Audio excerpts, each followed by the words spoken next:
Hi dear friends, welcome to chalk board stories. അപ്പോൾ നമുക്ക് നീണ്ടൊരു ഇടവേളയ്ക്ക് ശേഷം നമ്മൾ വീണ്ടും ക്ലാസ്സുകൾ ആരംഭിക്കുകയാണ്. അപ്പം നമുക്കത് LP-UP ആയിക്കോട്ടെ LDC ആയിക്കോട്ടെ ഏതൊരു ടോപ്പിക് എടുത്താലും നമുക്ക് ഇംഗ്ലീഷും മലയാളത്തിൻ്റെയും മാർക്ക് എന്ന് പറയുന്നത് ഭയങ്കര ഇമ്പോർട്ടൻ്റ് ആണല്ലേ. അപ്പം നമുക്ക് ഡെയിലി ഇതേപോലെ പ്രീവിയസ് ഇയറിൽ ചോദിച്ചിരിക്കുന്ന കുറച്ച് ഇംഗ്ലീഷും മലയാളവുമായിട്ട് നമുക്ക് ഡെയിലി കുറേശ്ശെ ടോപ്പിക്കുകൾ നമ്മുടെ നോർമൽ പഠനത്തോടൊപ്പം മുന്നോട്ട് കൊണ്ടുപോയി കഴിഞ്ഞാൽ നമുക്ക് ഈസി ആയിട്ട് ആ ഒരു സെക്ഷനിലെ മാർക്കും നമുക്ക് സ്കോർ ചെയ്യാൻ വേണ്ടി പറ്റും. അപ്പോൾ നമുക്ക് ഇന്നത്തെ സെക്ഷനിലോട്ട് പോകാം. ഇന്നത്തെ ക്വസ്റ്റ്യൻ എല്ലാം നമ്മുടെ ഡിഗ്രി ലെവലിൽ പ്രിലിംസിന് ചോദിച്ചിരിക്കുന്ന ക്വസ്റ്റ്യൻസ് ആണ്.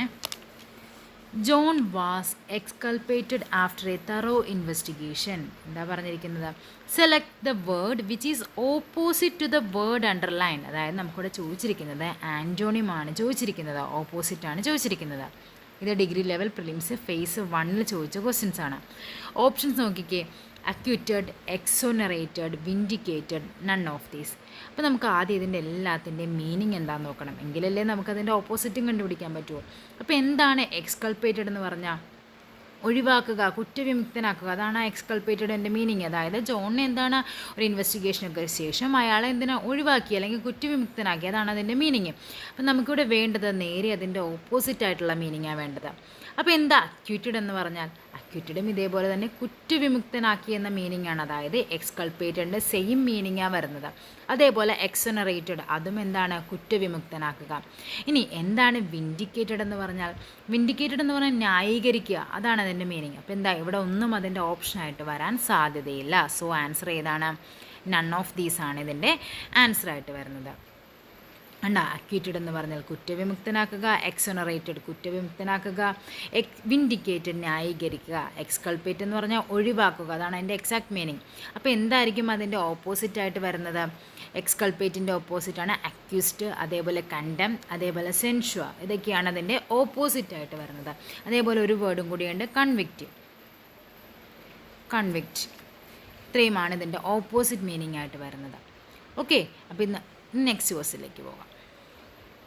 Equanimity is one of the qualities desirable for a successful life എന്നാണ് ക്വസ്റ്റ്യൻ ചോദിച്ചിരിക്കുന്നത്. Select the word which is equivalent to the word underline. Equivalent meaning ആണ്, അതായത് ഇതിൻ്റെ സിനോണിമാണ് ചോദിച്ചിരിക്കുന്നത്. കറേജ് എന്ന് പറഞ്ഞാൽ ധൈര്യം അല്ലേ. കറേജ് എന്ന് പറഞ്ഞാൽ നമുക്കറിയാം അത് ധൈര്യമാണ്. അതേപോലെ കാംനെസ് ശാന്തത, പൊളൈറ്റ്നെസ് മര്യാദ എന്നൊക്കെ പറയത്തില്ലേ. അപ്പോൾ ഇവിടെ ഏതായിരിക്കും? അപ്പോൾ നമുക്ക് ആദ്യം എന്തറിയണം? ഇക്വാനിമിറ്റി. അതിൻ്റെ മീനിങ് എന്താണെന്ന് അറിയണ്ടേ? ഇക്വാനിമിറ്റി എന്ന് പറഞ്ഞു കഴിഞ്ഞാൽ സമചിത്തത. ഇതാണ് അതിൻ്റെ എക്സാക്ട് മീനിങ് ആയിട്ട് വരുന്നത്. സമചിത്തത, അതായത് സമചിത്തതയോടുകൂടി നമ്മൾ എല്ലാ കാര്യങ്ങളും നേരിട്ടാലേ എന്തുണ്ടാകുള്ളൂ? ഒരു സക്സസ്ഫുൾ ലൈഫ് ഉണ്ടാകുള്ളൂ. അപ്പോൾ ഇവിടെ അതിനൊരു ഏകദേശം നമുക്ക് മീനിങ് ആയിട്ട് വരുന്നത് കാംനെസ് ആണ്, ശാന്തത അല്ലേ, ശാന്തത. ഇതാണ് അതിൻ്റെ മീനിങ് ആയിട്ട് വരുന്നത്. സോ ആൻസർ വരുന്നത് ഓപ്ഷൻ ബി ആണ്. ഉണ്ടോ?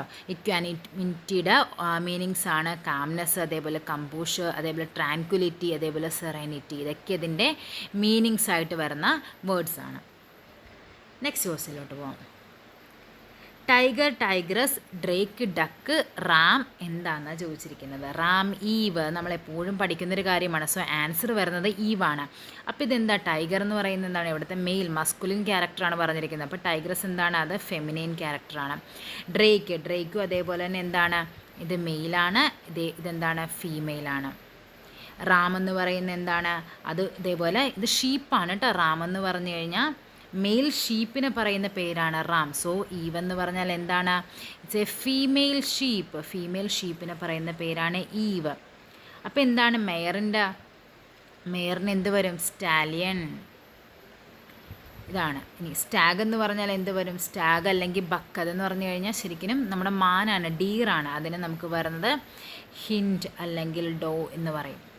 ഇതൊക്കെയാണ്. അതേപോലെ നമുക്ക് പിന്നെ അറിയാവുന്നതാണ് ജാക്കിൻ്റെ ഫെമിനിൻ ജെന്നി, അതായത് നമ്മുടെ ഡോങ്കി. അതേപോലെ റൂസ്റ്റർ പൂവൻ കോഴി. അപ്പോൾ എന്ത് വരും? ഹെൻ വരും. ഇതൊക്കെയാണ് നമുക്ക് കോമൺ ആയിട്ട് ചോദിക്കുന്ന കുറച്ച് കാര്യങ്ങൾ. അപ്പോൾ മസ്കുലിൻ, ഫെമിനിൻ വന്നു, ഇപ്പോൾ ആൻറ്റോണിയം വന്നു, സിനോണിയം വന്നു. റാം എന്ന് പറഞ്ഞാൽ ഈവാണ്, റൂസ്റ്റർ ഹെന്നാണ്, സ്റ്റാഗ് അല്ലെങ്കിൽ ബക്ക് എന്ന് പറഞ്ഞാൽ ഹിൻഡ് ഓർ ഡോ വരും, സ്റ്റാലിയൻ മെയറാണ്, ജാക്ക് എന്ന് പറയുന്നത് ജെന്നിയാണ്. നെക്സ്റ്റ് ക്വസ്റ്റിലോട്ട് പോവാം. He's a man who is too ready to believe things അല്ലേ, അതിൻ്റെ മീനിങ് എന്താണെന്ന്. Replace underline part without changing the meaning, അതായത് ഏകദേശം സിനോണിമാണ് ചോദിച്ചിരിക്കുന്നത്. ക്രെഡിബിൾ, ക്രെഡിബിൾ എന്ന് പറഞ്ഞാൽ എന്താണ്, നമുക്ക് വിശ്വസിക്കത്തക്ക അല്ലേ, അതൊരു നമുക്ക് പറയത്തില്ലേ വിശ്വസിക്കാവുന്നൊരു ഇതൊക്കെ എന്തെങ്കിലും ഒരു റീസൺ പറയുമ്പോഴേക്കും വിശ്വസിക്കത്തക്ക, അതാണ് അതിൻ്റെ മീനിങ്. ഡിസൈറ്റ്ഫുൾ എന്ന് പറഞ്ഞാൽ എന്താണ്, ഇറ്റ്സ് വഞ്ചനാപരമായ, അതാണ് അതിൻ്റെ മീനിങ്, വഞ്ചനാപരമായ. ഫ്രോഡുലൻ്റ് എന്താണ്, അതും ഇതേപോലെ തന്നെ വഞ്ചനാപരമായതാണ്. അപ്പോൾ സോ ആൻസർ ഇവിടെ നൺ ഓഫ് ദിസ് ആണ് വരുന്നത്, ഇതൊന്നുമല്ല. അപ്പോൾ എന്താണ് ഡിസൈറ്റ്ഫുൾ എന്ന് പറഞ്ഞാൽ വഞ്ചനാപരമായത്, ഫ്രോഡുലൻ്റ് വഞ്ചനാപരമായത്, ക്രെഡിബിൾ വിശ്വസിക്കത്തക്കത്, ക്രെഡിറ്റബിൾ എന്താണ് പ്രശംസനീയമായത്, ക്രെഡുലിറ്റി എന്താണ് കണ്ണടച്ച് വിശ്വസിക്കുന്നു, എന്തും കണ്ണടച്ച് വിശ്വസിക്കുന്നു, അതേപോലെ എന്താ ക്രെഡുലസ്, അതും ഇതേപോലെ എന്തും വിശ്വസിക്കുന്ന ആ ഒരു മീനിങ് ആണ് വരുന്നത്. അപ്പോൾ ക്രെഡിബിൾ, ക്രെഡിറ്റബിൾ, ക്രെഡുലിറ്റി, ക്രെഡുലസ്, നാലും നമുക്ക് എന്താണ് കൺഫ്യൂസിങ് ആയിട്ട് വരുന്ന വേർഡ്സാണ്. നെക്സ്റ്റ് വേഴ്സിലോട്ട് പോകാം. John become the de facto ruler of England. The underlined word അല്ലേ, ഇതെന്തായിരുന്നു, ഒരു ഫോറിൻ വേർഡായിട്ട് വരും ഡിഫാക്റ്റോ. ഇതൊരു ലാറ്റിൻ വേർഡാണ് ഡിഫാക്റ്റോ എന്ന് പറഞ്ഞാൽ. എന്താണിത്, ആക്ച്വൽ എന്നാണ് അതിൻ്റെ മീനിങ്. ഡിഫാക്റ്റോ എന്ന് പറഞ്ഞാൽ എന്താണ്, ആക്ച്വൽ. സോ എ ഡേ എന്ന് പറഞ്ഞാൽ എന്താണ്, from that day. A purpose with regarded to. A tempo in time. Ab initio from the beginning, ഇത് നമ്മൾ കോമൺ ആയിട്ട് എല്ലാവർക്കും അറിയാവുന്നതാണ് ഇത് രണ്ടും. അബ് ഇനീഷ്യോ ഫ്രം ദ ബിഗിനിങ്, അതേപോലെ തന്നെ അഡ് ഹോക്ക് എന്ന് പറയുന്നത് for a particular purpose. Next ന്യൂസിലോട്ട് പോകാം. അതോടെ നമ്മുടെ 5 ഇംഗ്ലീഷ് കഴിഞ്ഞിരിക്കുകയാണ്. ഇനി എന്തുണ്ട്, നമുക്ക് 5 മലയാളവും കൂടി പഠിക്കാം. ഗൃഹി എന്ന പദത്തിൻ്റെ സ്ത്രീലിംഗമായി വരുന്നത് ഏതൊക്കെയെന്നാണ് ചോദിച്ചിരിക്കുന്നത്. ഗൃഹണി, ഗൃഹ്യ, ഗൃഹ്യക, ഗൃഹീത. ഇവിടെ ആൻസർ വരുന്നത് ഓപ്ഷൻ എ ആണ്, അതായത് 1 മാത്രം. ഗൃഹണിയാണ് എന്ത് വരുന്നത്, ഗൃഹി എന്നതിൻ്റെ സ്ത്രീലിംഗമായിട്ട് വരുന്നത്. ഗൃഹി, ഗൃഹണി.